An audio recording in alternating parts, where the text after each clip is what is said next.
स्वामी जी, मैं चाहती हूं कि मुझे आपके जैसा एक बेटा हो। मैं आपसे शादी करना चाहती हूं। आपको मुझसे एक बेटा चाहिए, तो उसके लिए शादी करने की क्या जरूरत है? 9/11 को हम किस लिए याद करते हैं? किस लिए करते हैं? हाँ, इसको हम Osama bin Laden, world trade center के धमाके, टकराते हुए एयरप्लेन के लिए याद कर, डरा देने वाली तारीख है। पर 9/11 की यह तारीख गर्व से सर को ऊंचा कर देने वाली तारीख भी है, जब स्वामी विवेकानंद शिकागो में brothers and sisters of America नाम का वो सुंदर सा प्रवचन उन्होंने दिया। 7,000 लोगों ने खड़े होकर के मिनटों तक, कई मिनटों तक गड़गड़ाहट के साथ तालियां बजाई। भारत के एक युवा सन्यासी भारत के विश्व गुरु के रूप में भारत को स्थापित करने के लिए गए। ये है वो स्वामी विवेकानंद। 9/11 को हम न्यूयॉर्क के लिए नहीं, शिकागो के लिए जानेंगे। आतंकवाद के लिए नहीं, धर्म संवाद के लिए जानेंगे। लादेन के लिए नहीं, नरेन के लिए जानेंगे। कौन है ये नरेन? ये वही है नरेंद्र नाथ दत्त, यानी कि नरेन यानी कि स्वामी विवेकानंद। नमस्कार, विवेक बिंद्रा बोल रहा हूं, फाउंडर एंड सीईओ बड़ाबिजनेस.com। ऐप तो डाउनलोड करी होगी अपने, बड़ा बिजनेस। बहरहाल 12 जनवरी 1863 का आपका जन्म हुआ। सारे शास्त्रों को आप पहचानते हैं। नेशनल यूथ डे के रूप में मनाया जाता है वैसे इनके जन्मदिन को। खड़ा होकर के आज पावरफुल वीडियो देने वाला हूं आपको। वेद, उपनिषद, भगवद गीता, रामायण, महाभारत, पुराण सब याद था, कंठस्थ था इनको। रामकृष्ण मिशन की इन्होंने स्थापना करी सोशल सर्विसेज के लिए। स्वामी विवेकानंद, आपको मालूम है, जमशेदजी टाटा के गुरु भी थे। कुछ ऐसी कहानियां बताऊंगा आज आपको स्वामी विवेकानंद। मैं इतना उत्साहित हूं आज श्रील प्रभुपाद के बाद, जो इन्होंने इस्कॉन की स्थापना करी, जिन्होंने पूरे विश्व में भगवद गीता लेके गए। उनके अलावा स्वामी विवेकानंद जो पूरे विश्व में हिंदू, हमारे देश की संस्कृति, हमारे देश को पूरी दुनिया में पहुंचाया। स्वामी विवेकानंद बचपन में थोड़े शैतान थे। माता पिता, बचपन से शुरू करते हैं ना, माता पिता उन्हें बोलते थे, इतना खेलता रहे, इतना शैतान है, हाँ, नरेन नरेन नरेन नरेन। और ये क्या है, चंपा का पेड़ इनके घर के आंगन में हुआ करता था। उस पे उसका टहनी थोड़ी कमजोर होती है, ये उस पर लटकते थे। समझाएं तो मानते नहीं थे। सारे दोस्त इनके उस पर लटकते थे। तो एक दिन पिताजी ने बुलाया, बोला कोई चाल चलता हूं। उन्होंने बुलाया, नरेन इधर आओ। सारे दोस्तों को बुलाया, बोला ये चंपा के पेड़ पे ना एक भूत पिशाच रहता है, और अगर कोई यहां पे इसकी डाली को तोड़ेगा तो वो आपकी गर्दन को मोड़ेगा। डाली को तोड़ेगा वो गर्दन को मोड़ेगा, डाली को तोड़ेगा वो गर्दन को मोड़ेगा। सारे बच्चे घबरा गए, अरे चंपा के पेड़ पे भूत है, डाली को तोड़ेगा वो गर्दन को मोड़ेगा। घबरा गए, सब भाग गए। नरेन यानी कि स्वामी विवेकानंद अगले दिन जाके फिर खेलने लगे। फिर जाके उसी पेड़ पर लटक गए। बच्चों ने बोला, तेरी गर्दन को तोड़ेगा, तू डाली को तोड़ेगा वो तेरी गर्दन को मोड़ेगा। स्वामी विवेकानंद क्या बोले, इतना दिन से खेल रहे थे ना, अगर कोई भूत होता अब तक गर्दन तोड़ गया होता। ये पापा बेवकूफ़ बना रहे हैं हमारे को। इतने एक्स्ट्राऑर्डिनरी एथिक्स थे इनके कि एक दफ़ा रामकृष्ण परमहंस जो इनके अपने गुरु थे, उन्होंने इनसे कहा कि इनको, इन्हीं सारे शिष्यों को बोला, सारे बच्चों को बोला कि अपने अपने घर से सबको एक मुट्ठी चावल चोरी करके लाना है, पर शर्त यह है कि उन्हें कोई देख ना ले। अगले दिन सारे बच्चे एक मुट्ठी चावल, कोई देख ना ले, चोरी करके ले आए। स्वामी विवेकानंद खाली हाथ आए। उन्होंने कहा, भाई तुम खाली हाथ क्यों आए? बोले, गुरुजी आपने कहा था मुट्ठी चावल तब चोरी करना जब कोई देखे नहीं, पर मैं देख रहा था कि भगवान तो मुझे हर समय हर जगह से देख रहे हैं, क्योंकि वो सर्वव्यापी हैं। बड़े जबरदस्त एथिक्स थे इनके बचपन से ही, बड़े केयरिंग, कंसर्न्ड और कंपैशनेट थे। स्वामी विवेकानंद के पिता का जब देहांत हो गया, इनका फाइनेंशियल बैकबोन पूरी तरह से टूट चुका था, परिवार पूरी तरह टूट चुका था, गरीबी में डूब गए थे। पिता के देहांत पर इतनी गरीबी हो गई थी, पर कई बार घर में खाने के लिए जब बहुत थोड़ा होता था तो ये घर आकर के झूठ बोलते थे कि मैं तो आज किसी भोज पे गया था, मेरे को हो इतना पकवान खिलाया मम्मी, मजा आ गया। और माँ को बोलते थे आप खा लो ये खाना, और कई कई दिन तक घर पे खाते नहीं थे, क्योंकि सबका, इनका ना बचपन से ही मन के अंदर ये फीलिंग थी कि मुझे सबकी सेवा करनी है। इनका फोकस बड़ा फैल्कन लाइक था। एक कथा तो मैं इनकी बता चुका हूँ कि पूरी की पूरी शादी की बारात निकल गई थी, ये पढ़ते रह गए, इनको पता ही नहीं चला यहाँ से बारात निकल गई। लोग पूछ भी रहे थे बारात गई, बारात, कुछ नहीं पता चलता है, ऐसा फोकस था इनका, इतना भयंकर फोकस। एक दिन ऐसा हुआ कि ये बेहोश मिले अपने कमरे में। लोगों ने पूछा, भाई क्या हो गया, क्या हो गया, क्या हो गया? पानी डाला, उठाया इनको, ऐसा ऐसा ऐसा ऐसा हिलते हुए, झटका देते हुए खड़े हुए। तो पूछा क्या हुआ? बोला कुछ नहीं, मैं तो पढ़ रहा था। तब पता चला ये 3 दिन 3 रात से पढ़ रहे थे। इन्होंने कुछ खाया नहीं, कमजोरी के कारण अचानक थोड़ा अनकॉन्शियस हो गए थे। हाँ, ये इनका नेचर, इनका प्रकृति इतना फोकस का था, इतना फोकस कि 3 दिन 3 रात बोले मुझे खाना याद ही नहीं आया। उनको किसी ने बताया कि आज क्या तारीख है, इनको पता चला तारीख 3 दिन आगे निकल चुकी, क्योंकि कई किताबें पढ़ते चले गए, पढ़ते चले गए, पढ़ते चले गए। उत्तिष्ठ जागृत प्राप्य वर्ण निबोधिता, उठो जागो तब तक लक्ष्य के पीछे भागो जब तक लक्ष्य प्राप्त ना हो जाए। Arise awake and stop not until your goal is achieved. ये स्वामी विवेकानंद का वो गोल्डन स्टेटमेंट है। दया जो है ना, इनका स्वाभाविक गुण था। इनकी माँ ने एक बार इनको कहा कि बेटा जरा चाकू पकड़ाना, मैं सब्जी काट रही हूं। तो चाकू पकड़ाते वक्त उन्होंने क्या किया, चाकू की धार की तरफ है वहां से खुद पकड़ लिया और हैंडल अपनी माँ को पकड़ाया। और तब माँ ने हैंडल पकड़ा और देखा कि धार को अपनी तरफ पकड़ा। इसी पे माँ ने सारे भाई बहन और सब बच्चों को बताया कि ये इसके अंदर करुणा की भावना है, जो दूसरों को कभी दुख ना पहुंचे, दर्द ना पहुंचे, बचपन से ऐसे थे। स्वामी विवेकानंद जब शिकागो गए आगे चल के बड़े होने पे, तो वहां एक लाइब्रेरी जाया करते थे। एक किस्सा सुनना बहुत मजा आएगा आपको। लाइब्रेरी जाते थे, सुबह किताब बोरो करते थे, शाम को वापस करते थे, सुबह किताब बोरो करते थे, शाम को वापस करते थे, सुबह किताब बोरो करते थे। लाइब्रेरियन परेशान, बोले तुम इंडियन पागल हो गया भैया, सुबह किताब बोरो किया, शाम को वापस किया। बोले जब पढ़ना नहीं तो मजा क्यों लेते हो, यहाँ टाइम क्यों वेस्ट करते हो। स्वामी जी बोले मैं सब पढ़ लेता हूँ, मैं इतनी मोटी किताब सुबह लेके जाता, शाम को पढ़ लेता है, शाम को वापस कर देता है। तो लाइब्रेरी ने बोला मैं तेरा टेस्ट लेती हूँ। उन्होंने उनका टेस्ट ले लिया। उन्होंने 1 महीने की 30 किताबें उठाई और बोला कि चलो मैं इसमें से कुछ पूछती हूँ। और जब पूछने लगी उनसे, तो स्वामी विवेकानंद ने न केवल ये उसका उत्तर दिया, बल्कि ये भी बता दिया कि आप 1415वें पेज से, आप 392वें पेज से, आप 221 पेज से ये प्रश्न पूछ रहे हैं और इसका उत्तर इस पैराग्राफ में लिखा। और पूरा का पूरा पैराग्राफ याद रहा। फोटोग्राफिक मेमोरी, स्वामी विवेकानंद अद्भुत थे। एक बार एक ब्रिटिशर ने स्वामी विवेकानंद से पूछा कि Swami ji why don't you wear proper clothes. अब वो भगवा वस्त्र में रहते हैं ना, धोती कुर्ते में, भगवा वस्त्र में। उन्होंने पूछा कि why don't you wear proper cloth like a gentleman. तो उन्होंने इसका अर्थ क्या हुआ, भाई तुम अच्छे कपड़े जेंटलमैन के लिए क्यों नहीं पहनते। तो स्वामी विवेकानंद मुस्कुरा के बोले कि आपके कल्चर के अंदर टेलर आपको, दर्जी आपको जेंटलमैन बनाता है, पर हमारे भारत में, हमारे कल्चर के अंदर हमारा कैरेक्टर हमारे को जेंटलमैन बनाता है। ये कैरेक्टर के बहुत पक्के थे। इनका एक तो इच्छा शक्ति और बुद्धि, ये 2 चीज़ बहुत ज़बरदस्त थी। ये वहाँ यूनिवर्सिटी में पढ़ा करते थे अमेरिका में। और एक दिन जब कैफेटेरिया में कुछ खाने गए तो थाली में भोजन लिया, जाकर के बैठ गए टेबल पे। जैसे ही टेबल पे बैठे तो वहाँ उनका एक प्रोफेसर बैठा हुआ। वो अंग्रेज प्रोफेसर इनसे चिढ़ता भी था, बहुत चिढ़ता था। हाँ, तो जैसे ही अंग्रेज प्रोफेसर ने देखा कि ये स्वामी विवेकानंद आके बैठ गया है, तो एकदम बोला वो, pigs don't sit next to swan. सुअर जो है हंस के पास नहीं बैठा करते हैं, ऐसा प्रोफेसर बोला उनको। स्वामी विवेकानंद मुस्कुराए, बोले सुअर हंस के पास नहीं बैठते। बोले नहीं बैठते।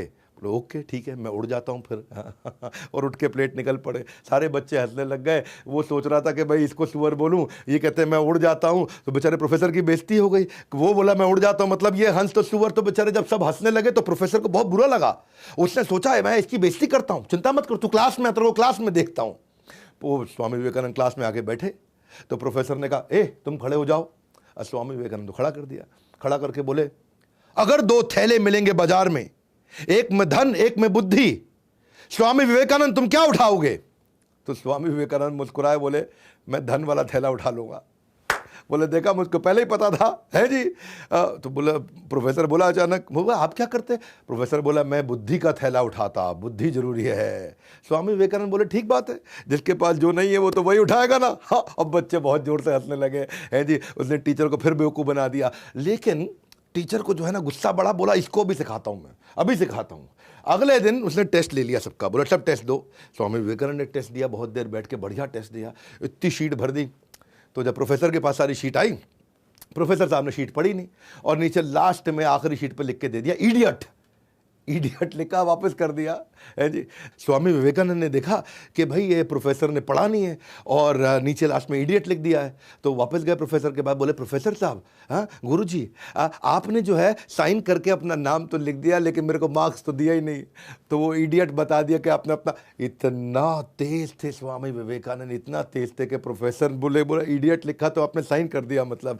सो स्वामी विवेकानंद का मानना था कि अगर आप अपने आप को कमज़ोर मानोगे तो आप कमज़ोर हो जाओगे, और अगर अपने आप को शक्तिशाली मानोगे तो आप शक्तिशाली हो जाओगे। मानसिक रूप से बहुत बुद्धिमान, अलग ही प्रकार के टिट फॉर टैट करने वाले, क्योंकि अंग्रेज लोग चिढ़ा करते थे उन दिनों भारतीयों से। तो एक दिन ट्रेन में जा रहे थे और जब स्वामी जी ट्रेन में जा रहे थे तो थोड़ा बर्थ होती है ट्रेन की, जान बेड जैसा होता है, उस पर लेट गए, उनकी आंख लग गई।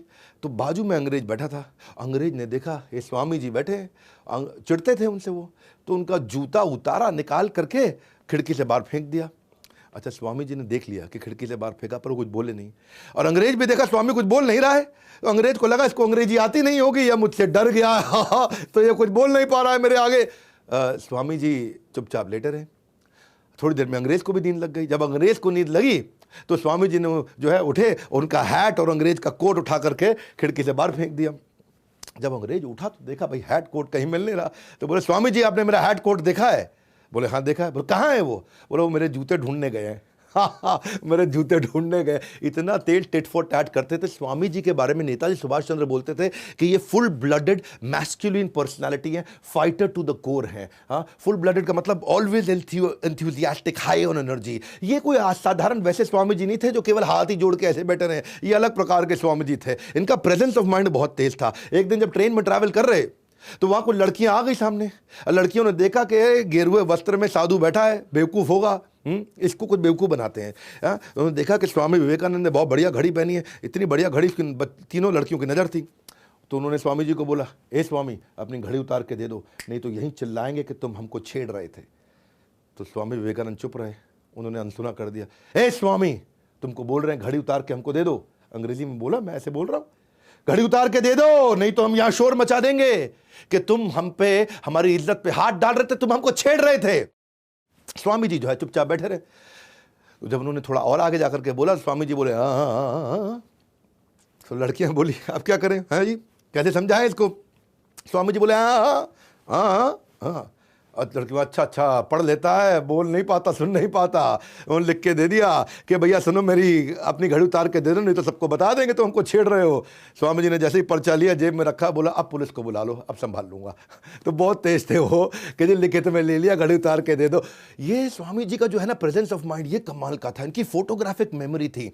एक दफ़ा इनको समुद्री जहाज से जब अमेरिका में जा रहे थे तो ये और इनका दोस्त जो कप्तान जहाज चला रहा था, कप्तान से बोले कि भाई साहब आप अखबार नहीं पढ़ रहे हैं तो आपका अखबार हम पढ़ लें थोड़ी देर के लिए। तो कप्तान बोला पढ़ लो, लेकिन मुझे वापस चाहिए क्योंकि मैंने अभी तक पढ़ा नहीं है। स्वामी जी बोले ठीक है। स्वामी जी लेके अखबार अपना पढ़ने लगे। स्वामी जी ने फट से अखबार पढ़ लिया 15 मिनट में। पढ़ने के बाद उनका दोस्त बोला स्वामी जी का कि भाई मैं भी पढ़ लूँ। बोला आप भी पढ़ लो। तो वो भी पढ़ने लगा। वो पढ़ने लगा। समुद्री जहाज में चल रहे थे तो हवा तो बहुत तेज़ चलती है। अचानक इतनी तेज़ हवा चली कि अखबार छूट के निकल के समुद्र में गिर गया। अच्छा, कप्तान को आया बहुत गुस्सा, तुमको कहा था पागल स्वामी, तुमने अखबार मेरा उड़ा करके समुद्र में फेंक दिया, मुझको पढ़ना था। स्वामी जी बोले नाराज मत होइए, कोई बात नहीं। क्यों नाराज ना हूं, मेरा अखबार चला गया। नहीं कोई बात नहीं, नाराज मत होइए, जरा कोई कॉपी पेन पड़ा है? तो कॉपी पेन दिया। तो स्वामी जी गए, आधा घंटा कुछ लिखते रहे। यहाँ कप्तान खुंदक खा रहा था, स्वामी जी आधा घंटा कुछ लिखते रहे। कप्तान खुंदक खा रहा था, स्वामी जी लिखते रहे। थोड़ी देर बाद स्वामी जी आए, ये लीजिए पूरा अखबार आपको लिख के दे दिया। स्वामी जी ने एक एक शब्द अखबार का पूरा वर्ड टू वर्ड लिख के दे दिया। उसकी बुद्धि चकरा गई। और बोला उसने उतर करके वहाँ चेक किया, बोला चेक कर लेना, पूरा वर्ड टू वर्ड पूरा अखबार छाप दिया स्वामी जी ने वहाँ पे। ऐसी फोटोग्राफिक मेमोरी थी। और वहीं पे कप्तान ने बोला कि ऐसा मैनिफेस्टेशन सुपर ह्यूमन पावर का ये ब्रह्मचार्य से आता है, लेकिन केवल ब्रह्मचार्य से नहीं आता, ये व्यक्ति अद्भुत है। ये कैप्टन थे शिप के जिन्होंने वैलिडेट किया, जाके न्यूज़पेपर को चेक करने के बाद ये स्टेटमेंट दिया उनके बारे में। स्वामी जी एक अद्भुत व्यक्ति थे। ये इन्होंने दुनिया भर में कम्युनिटी, इंडियन कम्युनिटी को पॉपुलर बनाया, पावरफुल बनाया। जो हमारी वैदिक संस्कृति थी उसको जाके पॉपुलर बनाया, पावरफुल बनाया। एक शिकागो में एक कॉन्फ्रेंस थी 1893 के अंदर। इनको जब इनवाइट किया गया उस धर्म संवाद के लिए, जब इनवाइट किया गया तो सबको बताया गया कि ड्रेस कोड क्या है, फॉर्मल सूट टाई शर्ट, सब आके धर्म संवाद करने वाले। स्वामी जी धोती कुर्ते में पहुंच गए। अमेरिकन को बुरा लगा, अरे बोला था सूट टाई पहनने के लिए। स्वामी जी बोले नहीं मैं तो ऐसे ही आता हूँ। मुस्कुरा दिए। तो उन्होंने क्या किया, स्वामी जी को पहले बोलना था, उनका नंबर कर दिया आखिरी। सबको दिए 10-10 मिनट बोलने के लिए, स्वामी जी को दिए 2 मिनट बोलने के लिए। और बोले सोचे कि ये धोती कुर्ते में आए, कोई वैसे ही नहीं सुनेगा, और जब आखिरी के 2 मिनट बचेंगे तो लोग उठ के निकल लेंगे, इसको वैसे ही कोई नहीं सुनेगा। तो चाहते थे कि स्वामी विवेकानंद की बेइज्जती हो जाए। बहरहाल स्वामी विवेकानंद जब आखिरी के 2 मिनट इनको दिए गए, वो स्टेज पे गए, इधर देखा उधर देखा, गहराई से उन्होंने जब वो फेमस स्पीच अपनी शिकागो की दी, तो ये वो स्पीच है जो स्पीच लोगों ने सुनते ही खड़े होकर के बीच बीच में तालियां बजानी शुरू कर दी। कोई उठा नहीं, 2 मिनट नहीं, 10 मिनट नहीं, 20 मिनट नहीं, आधा घंटा नहीं, 1 घंटा नहीं, जबकि सब 10 मिनट बोले, ये 1.5 घंटा तक वहां बोलते रहे। पिन ड्रॉप साइलेंस, ताली बजती शांति हो जाती, ताली बजती सन्नाटा हो जाता, ताली बजती सन्नाटा हो जाता। ये वो 1.5 घंटे की स्पीच है जो आज भी पूरी दुनिया जिसके लिए स्वामी विवेकानंद को याद करती है। और खत्म होने के बाद पूरा का पूरा स्टेडियम 8000 लोगों के साथ में खड़े होकर गड़गड़ाहट तालियां बजाता चला गया। विश्व धर्म संसद में स्वामी विवेकानंद का सबसे महान वक्ता थे वहां पे। और न्यूयॉर्क हेराल्ड ने कहा, उन्हें सुनने के बाद लगता है कि जिस देश में इतने विद्वान और बुद्धिमान लोग रहते हैं उस देश में मिशनरी को भेजना, क्रिश्चियन मिशनरी को भेजना मूर्खतापूर्ण होगा। ये न्यूयॉर्क हेराल्ड ने बोला, उनका सबसे बड़ा अखबार हुआ करता था। न्यूयॉर्क क्रिटिक ने कहा कि कई विद्वानों का भाषण अच्छा था, लेकिन हिंदू साधु स्वामी विवेकानंद के भाषण के आगे कोई टिक नहीं पाया। ये थे स्वामी विवेकानंद। रविंद्रनाथ टैगोर कहते हैं कि अगर इंडिया को जानना चाहते हो तो स्वामी विवेकानंद को पढ़ लो। इन्होंने भारत को जाकर रिप्रेजेंट किया पार्लियामेंट ऑफ रिलीजन में, शिकागो 1893। वेस्टर्न वर्ल्ड ने इंडिया को अथॉरिटी एक्सेप्ट किया धर्म के रूप में, ये पहली बार हुआ था। लेकिन क्या है, इंडिया आज भी ये देश की कम्युनिटी को पूरी दुनिया तक पहुंचाया, ये देश की कम्युनिटी को पूरी दुनिया को समझाया कि हमारी वैदिक धर्म की कम्युनिटी क्या है। बड़ा बिजनेस में मैं बिजनेस की कम्युनिटी को पहुंचाना चाहता हूं। स्वामी विवेकानंद हमारे आदर्श हैं, इसी भक्तिवेदांत स्वामी श्रील प्रभुपाद हमारे आदर्श हैं। हम चाहते हैं कि हम ये इंडियन बिजनेस कम्युनिटी को लेकर के जाएं, इसलिए मैंने भी प्रयास किया है और आप सब लोगों ने इतना साथ दिया। इंडिया की पहली नेटवर्किंग प्लेटफॉर्म मैंने बिजनेस का बनाया है। मैं Facebook, LinkedIn, YouTube, Twitter, Instagram, ये सब है सोशल मीडिया, लेकिन बिजनेस का मीडिया कहां है, बिजनेस का सोशल मीडिया कहां है? आज बिजनेसमैन, एंटरप्रेन्योर, इन्वेस्टर, स्टार्टअप, सारे प्रोफेसर, सोलोप्रेन्योर, उनके लिए मैंने एक ऐप तैयार करी है, बड़ा बिजनेस। यहां लोग आते हैं, फेसबुक की तरह ही पोस्ट करते हैं, लिंक्डइन की तरह पोस्ट करते हैं। हजारों लाखों लोगों ने ऐप डाउनलोड करी है, लाखों लोग रोज आते हैं, बिजनेस का कंटेंट वहां डालते हैं, बिजनेस की कंटेंट पे बात करते हैं। MSME, SME, subject matter expert सब आते हैं, सब skill, technology, digital marketing, investing, manufacturing, इन सब पे खूब चर्चा होती है, एक दूसरे से दोस्त बनते हैं। वैसे ही फेसबुक चलता है। आप सबको बताना चाहता हूं मैं आगे और कहानियां सुना रहा हूं स्वामी विवेकानंद की, लेकिन उससे पहले आपको बता दूं, ऐप जरूर डाउनलोड कर लेना आज के आज, अभी के अभी, इस वीडियो को समाप्त होते ही। आपको इररिलेवेंट कंटेंट नहीं है वहां, कोई भी, केवल बिजनेस पे कंटेंट है। मैंने 4 आर पे फोकस किया। रेलेवेंट कंटेंट, आपकी बन जाए रेपुटेशन, आपको मिल जाए रेवेन्यू, आपके बन जाए रिलेशंस, आपको मिल जाए रेफरल। बस यही है मेरा मुद्दा। ऐप डाउनलोड करके आप खुद ही फील करोगे, आपके हजारों लाखों फॉलोअर्स बनने लग जाएंगे अगर आप वहां कंटेंट डालोगे तो। बहरहाल, जैसे स्वामी जी ने प्रयास किया, एक इंडियन कम्युनिटी को एस्टैब्लिश दुनिया में जाकर के किया, इनके लेक्चर के बाद स्वामी जी के बहुत पॉपुलर हो गए। ये इतने पॉपुलर हुए कि इनको अलग अलग लोग अपने घर में बुलाने लगे, और लोगों ने अपने घर में बुलाया, सारे बड़े बड़े रईस लोगों ने बुलाया। एक बार एक ऐसे ही बहुत अमीर आदमी, जो अमेरिका के सबसे अमीर आदमी थे, अपने घर बुलाया। इनकी कथा हुई, चर्चा हुई, उन्होंने बोला कि आप यहाँ पे आराम करिए। बड़ा गद्देदार, मुलायम, बड़ा सुंदर कमरा और बेड, वो गद्देदार बेड। इस पर बोला कि आप यहाँ विश्राम कीजिए स्वामी जी। स्वामी जी गए, उन्होंने बेड देखा, जाके उस पर बैठे, लेकिन उनके मन में विचार आया कि मेरी माँ आज भी जमीन पे सो रही होगी भारत में, आज भी कम से कम 25 करोड़ भारतीय जमीन पे वहाँ सो रहे होंगे, बड़ी एक्सट्रीम कंडीशंस में, जिनके पास पंखा तक नहीं है, जिनके पास कोई सुविधा नहीं, जिनके पास बिजली नहीं है, और बहुत बुरी हालातों में बिना खाना खाए सोते हैं। तो मैं कैसे बिस्तरे पर सो जाऊँ? उस दिन वो बिस्तरे पर नहीं सोए, वो ज़मीन पर सोए, लेकिन वो उनका आखिरी दिन था। उसके बाद उन्होंने कभी किसी का इन्विटेशन एक्सेप्ट नहीं किया, अपने आश्रम में जाके सोया करते थे। इनफैक्ट एक बार प्राइम मिनिस्टर ब्रिटेन के, उन्होंने स्वामी जी को इन्वाइट किया और लंच पे उनको बिठाया, और लंच में स्वामी जी खुद भी बैठे उनके साथ में। अब ब्रिटेन का प्राइम मिनिस्टर छुरी कांटा लेकर के अपना बढ़िया से खाने लगा। भाई प्राइम मिनिस्टर है, और स्वामी जी बड़े बुद्धिमान थे, उनको बुलाया कि भाई चर्चा हो जाए उनसे। स्वामी जी अपना प्लेट लेकर के हाथ से खाने लगे। तो प्राइम मिनिस्टर उनकी तरफ देखा, उसको बड़ा बुरा फील हुआ, यार हम छुरी कांटे से खा रहे हैं यहाँ पे, अपने चम्मच से खा लो कम से कम, तुम छुरी कांटे से नहीं खा सकते। पर स्वामी जी अपना हाथ से खाए चले जा रहे हैं वहाँ पे, उनको बड़ा फील हो गया। तो उन्होंने से पूछ लिया कि आप इंडियंस इतने मॉडर्न एनवायरनमेंट के अंदर अभी भी हाथों से ही खा रहे हैं, ये क्या तरीका हुआ? तो स्वामी जी ने जवाब दिया अंग्रेजी में, because no one has used my hands before to eat. क्या अर्थ हुआ इसका? किसी ने मेरे खाने से पहले मेरे हाथों से खाना नहीं खाया है, लेकिन बहुत से लोगों ने मेरे इस खाना खाने से पहले इसी छुरी कांटे से खाना खाया है। यानी कि ये छुरी कांटे सब झूठे हो चुके हैं। मेरा हाथ आज तक मेरे ही मुंह में जाता है, ये दुनिया के मुंह में नहीं जाता है। स्वामी विवेकानंद का ये उत्तर सुन के ब्रिटेन के प्राइम मिनिस्टर बहुत हैरान हो गए। हाँ, भारत हमारा अभी परतंत्र था, स्वतंत्र नहीं था, लेकिन इतने बुद्धिमान लोगों को देख करके दुनिया, नेताजी सुभाष चंद्र बोलते थे कि इतने प्रोफाउंड, इतने कॉम्प्लेक्स थे कि if he had been alive, I would have been sitting on his feet। Hindi में कहूं तो स्वामी जी इतने महान गहन थे कि अगर वो जिंदा होते तो मैं उनके चरणों में रहता। ये नेताजी सुभाष चंद्र बोस कहा करते थे। इतने क्लेवर थे, बियॉन्ड कंपैरिजन इनकी बुद्धिमता। एक बार एक अंग्रेज ने क्या किया कि बहुत सारी किताबें रखी और बुलाया अपने घर पे, ये देखो। अच्छा, नीचे रख दी उसने भगवत गीता सबसे आखिरी में, और सबसे ऊपर रखी बाइबल। ये देखो मेरी किताबें, इतना पढ़ता हूं मैं, सबसे ऊपर देखो बाइबल है। तो स्वामी जी मुस्कुराए, फिर बोला ठीक लगाया ना मैंने सारी किताबों को? उसने बेइज्जती करना चाहता था कि भगवत गीता नीचे कर दी आखिरी में, बाइबल ऊपर कर। स्वामी जी बोले बिल्कुल ठीक लगाया आपने, बहुत अच्छा लगा है। हाँ? अच्छा, वो अंग्रेज़ हैरान हो गया, उसको लगा स्वामी जी बुरा क्यों नहीं माने अभी तक। तो स्वामी जी ने जवाब दिया कि आपने सबसे नीचे भगवत गीता को रख के सबसे अच्छा काम किया, उसको नीचे ही रखिए, क्योंकि वो फाउंडेशन है दुनिया की बाकी सारी किताबों की। जैसे ही आपने भगवत गीता हिलाई, बाकी सारी किताबें नीचे गिर जाएंगी, और जब तक भगवत गीता को फाउंडेशन रखोगे दुनिया चलती चली जाएगी। ये थे स्वामी विवेकानंद, महिलाओं को उतना रिस्पेक्ट किया करते थे। लेकिन एक दफ़ा ये थोड़ी महिलाओं की कहानी सुनाता हूँ आपको। स्वामी विवेकानंद एक दफ़ा एक यूनिवर्सिटी में लेक्चर देने गए, तो वहाँ एक बहुत सुंदर लड़की थोड़ा दूर से, ये 3-4 लोगों से बात कर रहे थे, थोड़ा दूर से इनको देख रही थी। अच्छा, स्वामी जी पहचान गए थे कि देख रही है मुझको, लेकिन ध्यान नहीं दिए। पर वो खड़े होकर देखते रही स्वामी जी को, और ये 3-4 लड़कों के साथ अपना बात कर रहे थे। बहुत देर तक स्वामी जी ने देखा कि वो देख रही है। जैसे ही ये लड़के गए तो स्वामी जी उनकी तरफ मुड़े और प्रणाम किया। तो वो लड़की उनके पास आई और बोली, स्वामी जी। बोला जी। स्वामी जी, मैं चाहती हूँ कि मुझे आपके जैसा एक बेटा हो, मैं आपके जैसा एक बेटा चाहती हूँ, तो क्या आप मुझे एक बेटा दे सकते हैं? मैं आपसे शादी करना चाहती हूँ, आप शादी करके मुझे अपने जैसा एक बेटा दे दीजिए। तो स्वामी जी मुस्कुराए, मुस्कुरा के बोले, आपको मुझसे एक बेटा चाहिए जो कि मेरे जैसा हो, तो उसके लिए शादी करने की क्या ज़रूरत है? तो स्वामी जी तो लड़की, ओह, बिना शादी के आप बेटा दे दोगे मुझको?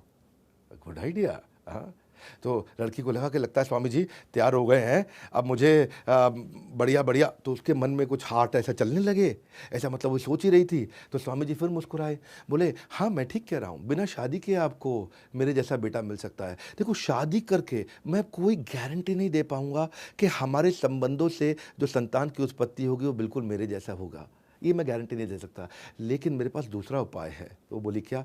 वो उपाय ये है कि अगर आपको बिल्कुल मेरे जैसा बेटा चाहिए तो मुझे ही अपना बेटा बना लीजिए, मैं आपको अपनी माँ स्वीकार कर लेता हूँ, एक और बच्चा करने की क्या आवश्यकता है। वो लड़की बहुत हैरान हो गई, और उस दिन से स्वामी जी ने उनको अपनी माँ के रूप में देखा, स्वीकार किया, और वही औरत चल के आगे स्वामी जी की सबसे बड़ी शिष्याओं में से एक शिष्या बनी। ये थे स्वामी जी, जिनकी इंद्रियां हमेशा नियंत्रण में रहती थी। वो क्या कहते थे? हमेशा कहते थे कि if you can stretch a helping hand, do so, and if you can not, then fold your hand. इसका अर्थ क्या हुआ? यदि आप किसी की मदद करने के लिए हाथ बढ़ा सकते हैं तो बढ़ाइए, और अगर मदद के लिए हाथ नहीं बढ़ा सकते तो कम से कम हाथ जोड़ तो लीजिए। या तो हाथ बढ़ा के मदद करिए या हाथ को जोड़ लीजिए। स्वामी विवेकानंद ऐसे ही महिलाओं का इतना सम्मान करते थे कि मेवाड़ के एक राजा ने एक बार उनको अपने यहाँ पे एक किसी बड़े इवेंट में बुलाया, और मेवाड़ के राजा थे, राजसी वहाँ पे व्यवहार था, तो वो सब बैठे थे, और वहाँ पे कुछ महिलाओं का मतलब नृत्य गान सब चल रहा। तो कुछ महिलाएं अच्छा बढ़िया से डांस कर रही थी, अपना राजस्थानी स्टाइल में डांस कर रही थी। स्वामी विवेकानंद उठ के बाहर निकल गए। लोगों ने पूछा ऐसा क्यों? बोला, it is indecent to see a women dancing for my own fun. हाँ, अपने मज़े के लिए महिला को नाचते हुए देखूँ, ये तो मेरा संस्कार नहीं है। सो इनका जो कैरेक्टर था वो बहुत पावरफुल था। एक बार स्वामी जी के ना आश्रम में उन्होंने नियम बना रखा था कि कोई औरत नहीं आ सकती है, और ये आई थिंक इट वॉज 1902 जून का महीना। ये बहुत बीमार थे, बहुत बहुत बहुत बहुत बीमार थे, बहुत सारी बीमारियां लग गई थी। तो इनकी माँ इनकी देखभाल करने के लिए आई, और स्वामी जी ने देखा जब मेरी माँ मॉनेस्ट्री के अंदर आ गई, यानी कि उस आश्रम के अंदर जहाँ सन्यासी ब्रह्मचारी रहते हैं वहाँ अंदर आ गई है, तो उनको बहुत गुस्सा आया। उन्होंने सारे शिष्यों को बुलाया,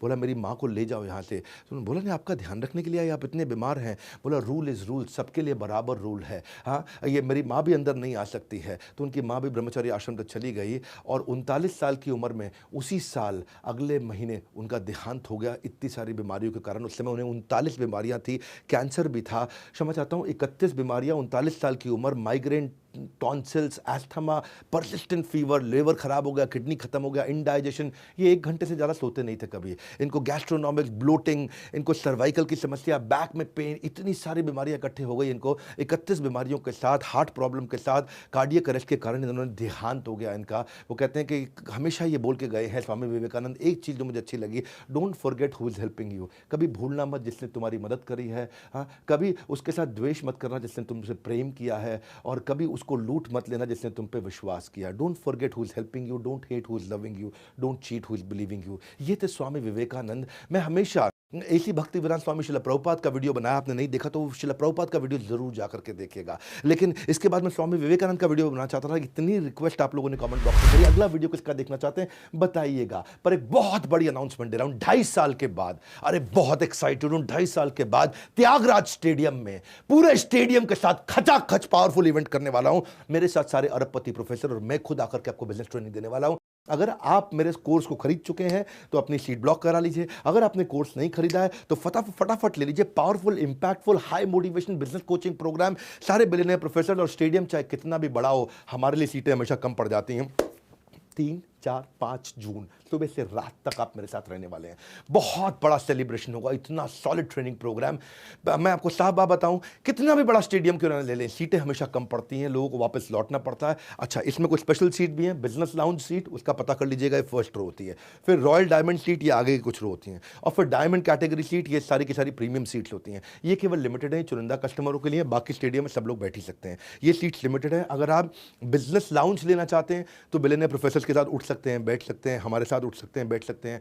और बाकी की भी सीट्स में आप हमारे साथ आकर सेल्फी लेना चाहते हैं, आप सीधा मुझसे इंटरैक्ट कर सकते हैं आकर के।